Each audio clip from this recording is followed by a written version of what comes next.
একটি মহল নির্বাচন নিয়ে বিভ্রান্তি ছড়ানোর চেষ্টা করছে, ফলে জনমনে ধোঁয়াশা তৈরি হচ্ছে বলে মন্তব্য করেছেন বিএনপি নেতা সালাউদ্দিন আহমদ। দ্রুত রোডম্যাপ ঘোষণার দাবি জানিয়েছেন বিএনপি ও হেফাজত ইসলামের নেতারা। শনিবার সন্ধ্যায় গুলশানে দুদলের বৈঠক শেষে সব মন্তব্য করেন নেতারা।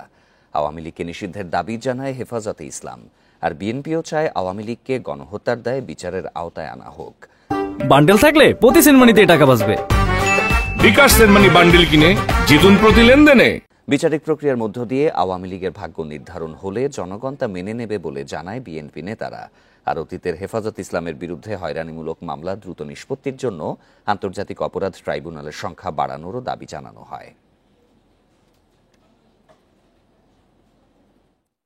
আলেম ওলামাদের বিরুদ্ধে বিগত ফ্যাসিস্ট আমলে অসংখ্য মিথ্যা মামলা দায়ের করা হয়েছে, জেলে ভরা হয়েছে এবং সীমাহীন নির্যাতন করা হয়েছে। আমার আশেপাশে যারা বসে আছেন তারা সবাই অনেক বছর যাবৎ কারা নির্যাতিত।